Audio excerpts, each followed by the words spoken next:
This is the IELTS Listening Test. You will hear a number of different recordings, and you will have to answer questions on what you hear. There will be time for you to read the instructions and questions, and you will have a chance to check your work. All the recordings will be played once only. The test is in 4 parts. At the end of the test, you will be given 10 minutes to transfer your answers to the answer sheet. Now turn to Part 1.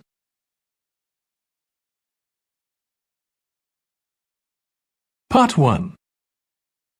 You will hear a woman who works at an employment agency talking to a man about jobs he could apply for. First, you have some time to look at questions 1 to 5.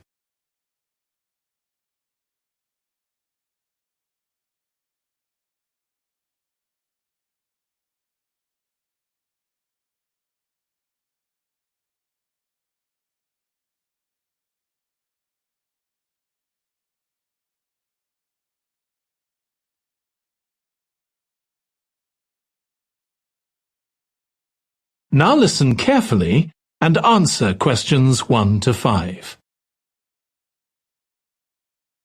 Good morning. Thanks for coming in to see us here at the agency, Joe. I'm one of the agency representatives, and my name's Sally Baker. Hi, Sally. I think we spoke on the phone, didn't we? That's right, we did. So, thank you for sending in your CV. We've had quite a careful look at it, and I think we have 2 jobs that might be suitable for you. OK. The first one is in a company based in North London. They're looking for an administrative assistant. OK. What sort of company is it? They're called Home Solutions, and they design and make furniture. Oh, I don't know much about that, but it sounds interesting. Yes, well, as I said, they want someone in their office, and looking at your past experience, it does look as if you fit quite a few of the requirements. So, on your CV, it appears you've done some data entry? Yes. So that's one skill they want. Then they expect the person they appoint to attend meetings and take notes there. OK. I've done that before, yes. And you need to be able to cope with general admin. Filing and keeping records and so on. But that should be OK. And in my last job, I also had to manage the diary. Excellent. That's something they want here too. I'd suggest you add it to your CV. I don't think you mentioned that, did you? No. So, as far as the requirements go, they want good computer skills, of course, and they particularly mention spreadsheets. That should be fine. And interpersonal skills, which would be something they'd check with your references. I think that should be OK, yes. Then they mention that they want someone who is careful and takes care with details. Just looking at your CV, I'd say you're probably all right there. I think so, yes. Do they want any special experience? I think they wanted some experience of teleconferencing. Oh, I've got 3 years' experience of that. Let's see. Yes, good. In fact, they're only asking for at least 1 year, so that's great. So is that something that might interest you? It is, yes. The only thing is, you said they were in North London, so it would be quite a long commute for me. OK. Before you hear the rest of the conversation, you have some time to look at questions 6 to 10.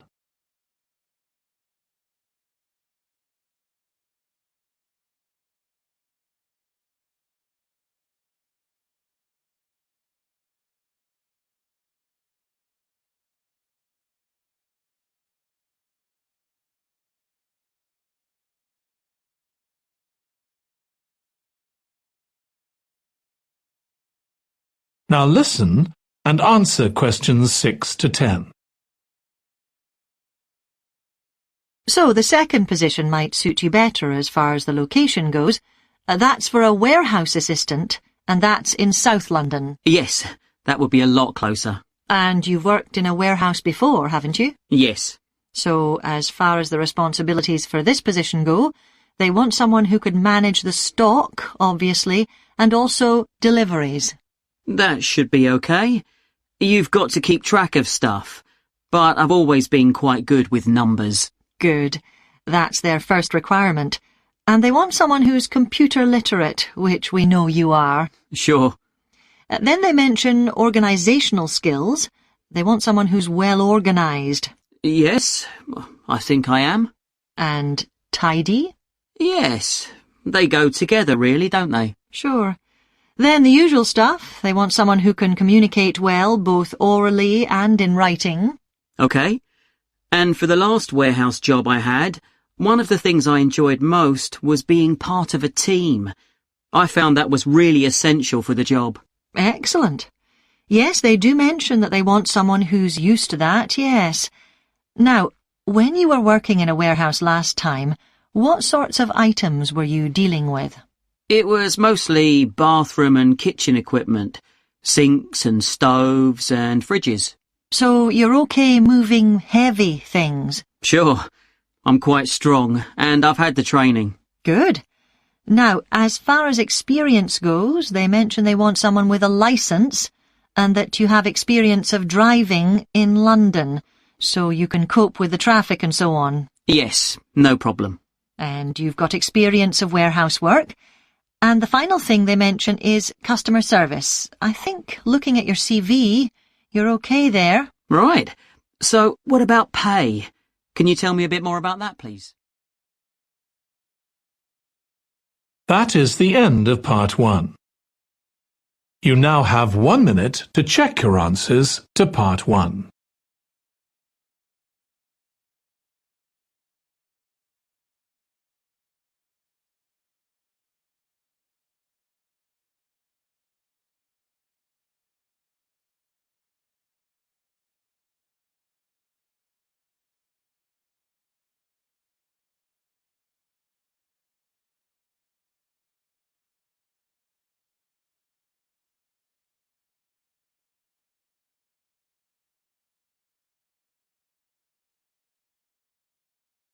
Part 2.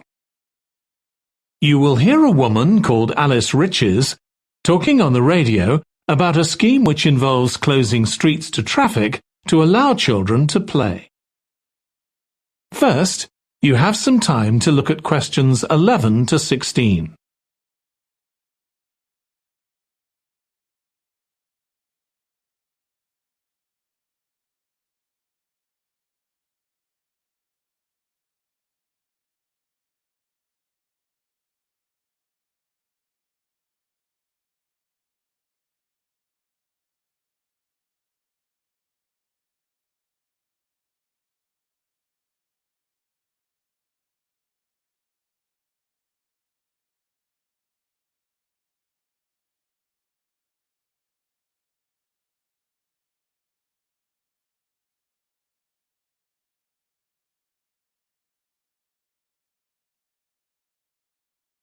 Now listen carefully and answer questions 11 to 16.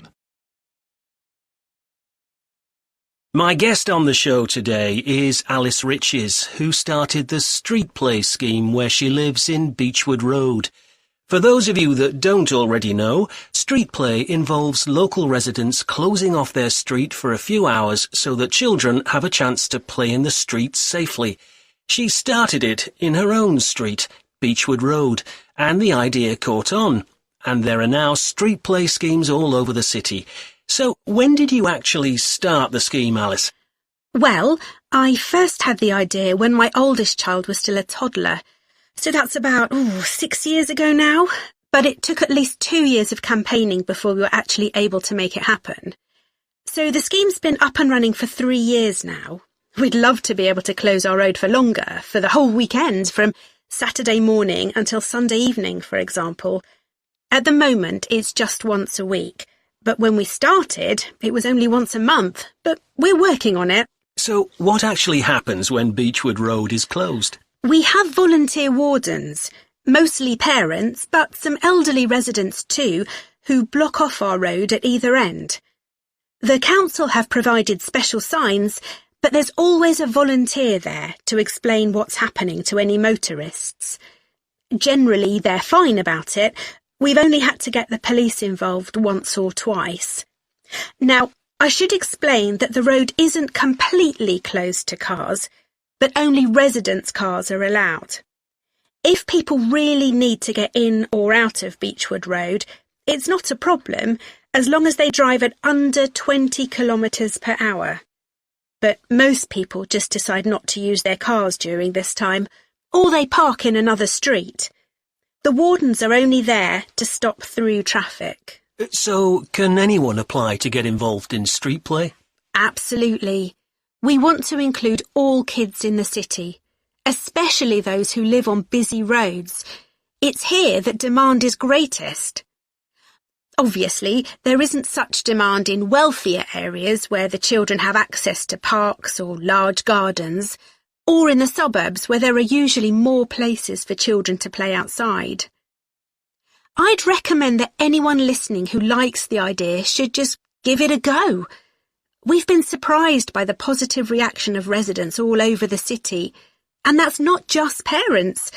There are always a few who complain, but they're a tiny minority. On the whole, everyone is very supportive and say they're very happy to see children out on the street, even if it does get quite noisy. Before you hear the rest of the conversation, you have some time to look at questions 17 to 20.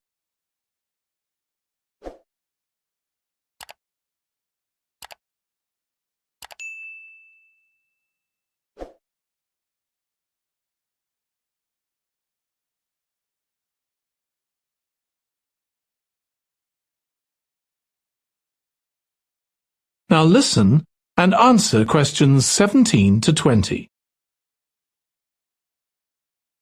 There have been so many benefits of street play for the kids. Parents really like the fact that the kids are getting fresh air instead of sitting staring at a computer screen, even if they're not doing anything particularly energetic.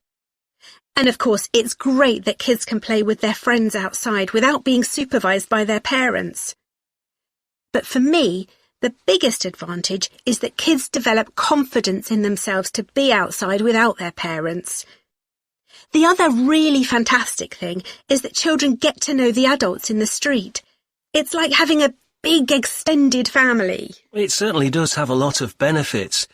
I want to move on now and ask you about a related project in King Street. Right. Well, this was an experiment I was involved in, where local residents decided to try and reduce the traffic along King Street, which is the busiest main road in our area, by persuading people not to use their cars for one day. We thought about making people pay more for parking, but we decided that would be really unpopular. So instead we just stopped people from parking on King Street, but left the other car parks open. It was surprising how much of a difference all this made. As we'd predicted, air quality was significantly better, but what I hadn't expected was how much quieter it would be, even with the buses still running. Of course, everyone said they felt safer, but we were actually amazed that sales in the shops went up considerably that day. We thought there'd be fewer people out shopping, not more. That's really interesting. So, the fact that the street was... That is the end of part 2. You now have 30 seconds to check your answers to part 2.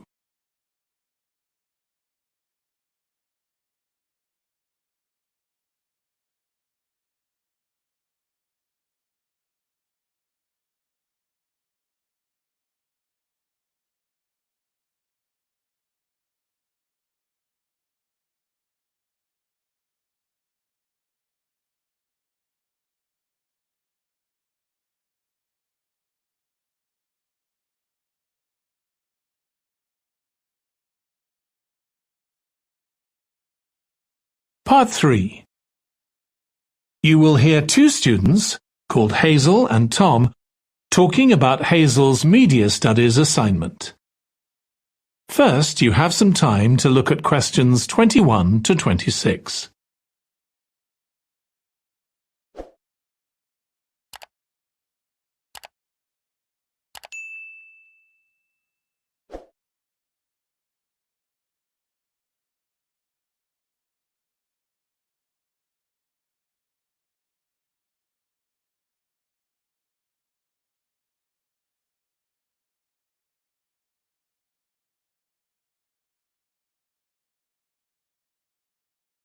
Now listen carefully and answer questions 21 to 26. Tom, could I ask you for some advice, please? Yes, of course. If you think I can help. What's it about? It's my first media studies assignment, and I'm not sure how to go about it.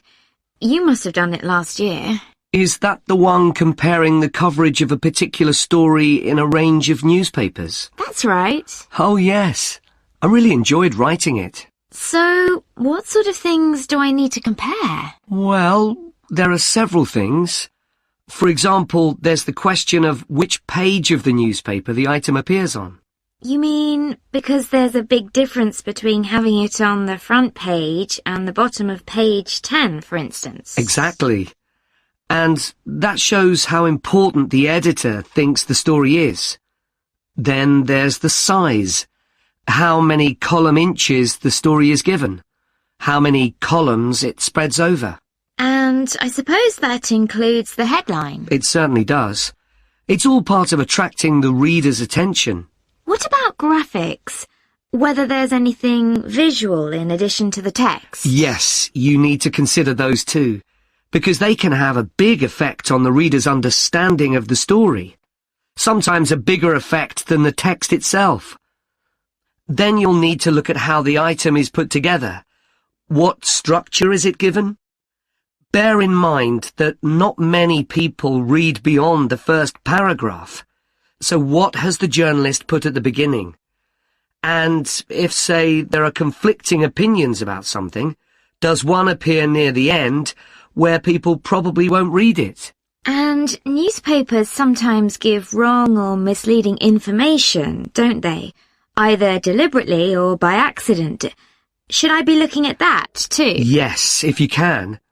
Compare what's in different versions, and as far as possible, try and work out what's true and what isn't.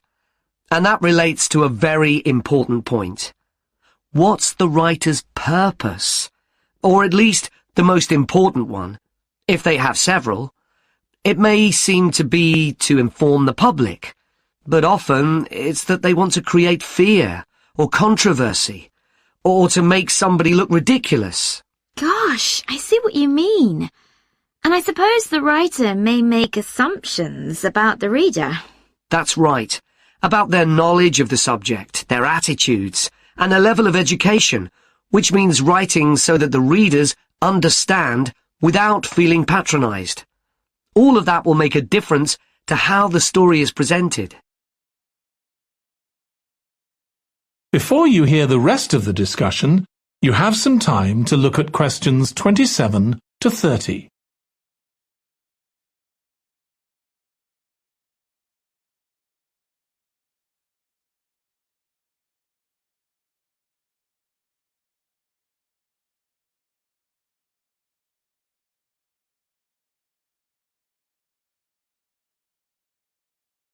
Now listen and answer questions 27 to 30.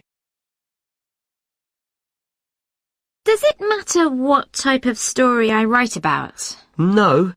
National or international politics, the arts, anything, as long as it's covered in 2 or 3 newspapers. Though, of course, it'll be easier and more fun if it's something you're interested in and know something about.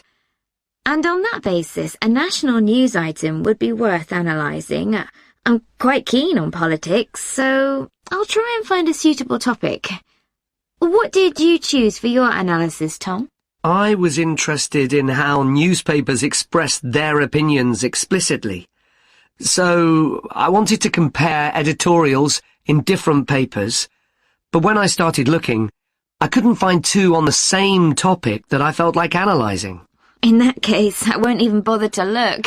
So in the end, I chose a human interest story, a terribly emotional story about a young girl who was very ill, and lots of other people, mostly strangers, raised money so she could go abroad for treatment. Actually, I was surprised.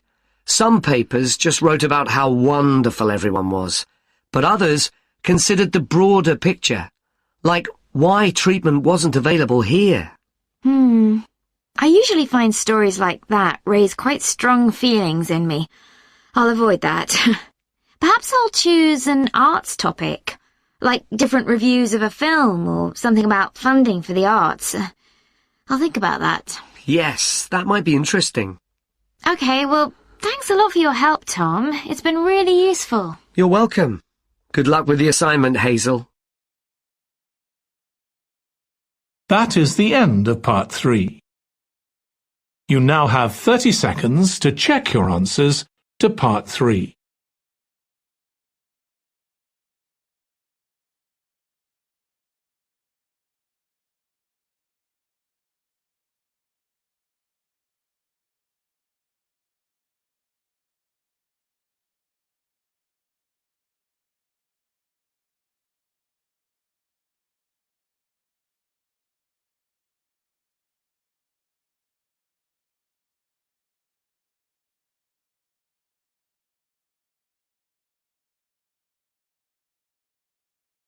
Part 4.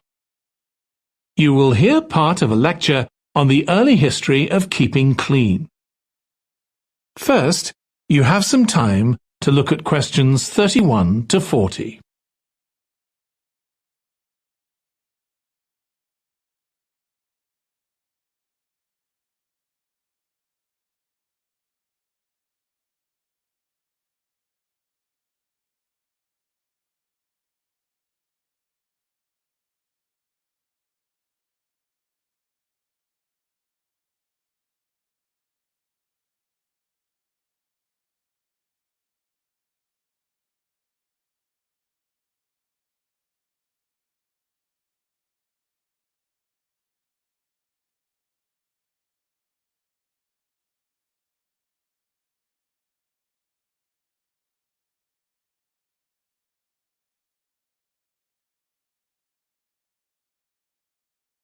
Now listen carefully and answer questions 31 to 40. Nowadays, we use different products for personal cleanliness, laundry, dishwashing and household cleaning, but this is very much a 20th century development. The origins of cleanliness date back to prehistoric times. Since water is essential for life, the earliest people lived near water and knew something about its cleansing properties, at least that it rinsed mud off their hands. During the excavation of ancient Babylon, evidence was found that soap making was known as early as 2800 BC. Archaeologists discovered cylinders made of clay, with inscriptions on them saying that fats were boiled with ashes. This is a method of making soap, though there's no reference to the purpose of this material. The early Greeks bathed for aesthetic reasons and apparently didn't use soap. Instead, they cleaned their bodies with blocks of sand, pumice and ashes, then anointed themselves with oil and scraped off the oil and dirt with a metal instrument known as a strigil. They also used oil mixed with ashes. Clothes were washed without soap in streams. The ancient Germans and Gauls are also credited with discovering how to make a substance called soap, made of melted animal fat and ashes. They used this mixture to tint their hair red. Soap got its name, according to an ancient Roman legend, from Mount Sapo, where animals were sacrificed, leaving deposits of animal fat. Rain washed these deposits, along with wood ashes, down into the clay soil along the river Tiber. Women found that this mixture greatly reduced the effort required to wash their clothes. As Roman civilization advanced, so did bathing. The first of the famous Roman baths, supplied with water from their aqueducts, was built around 312 BC. The baths were luxurious, and bathing became very popular. And by the 2nd century AD, the Greek physician Galen recommended soap for both medicinal and cleansing purposes.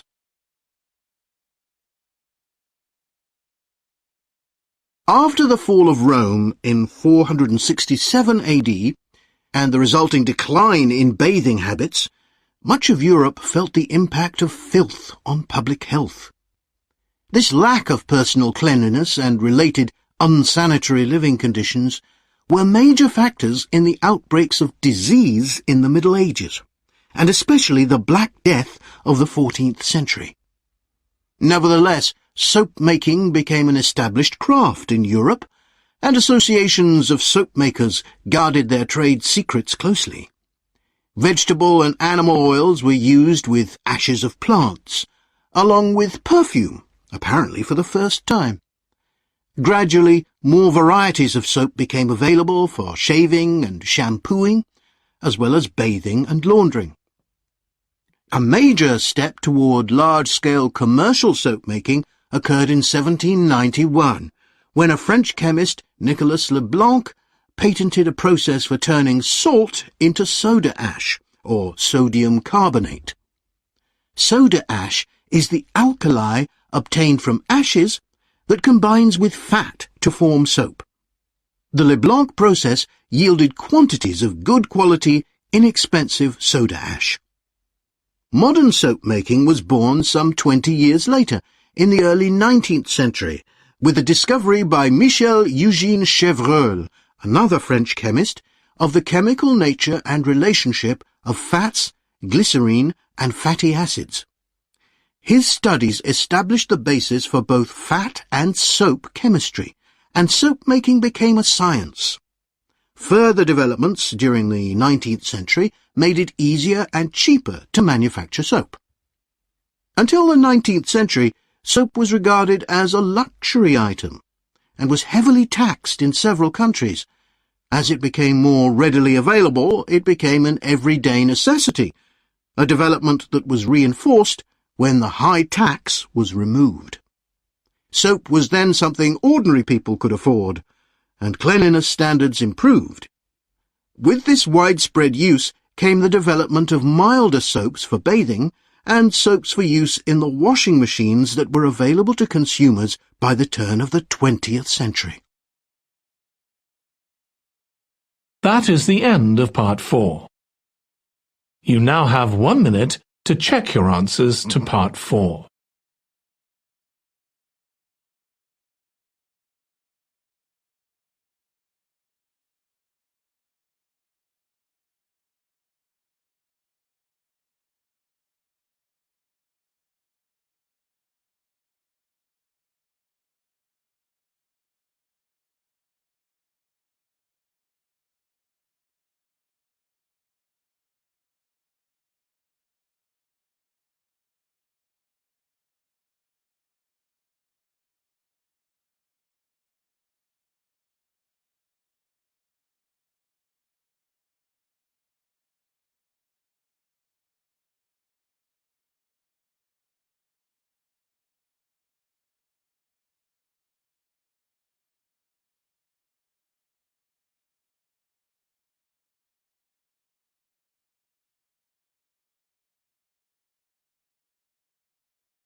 That is the end of the listening test.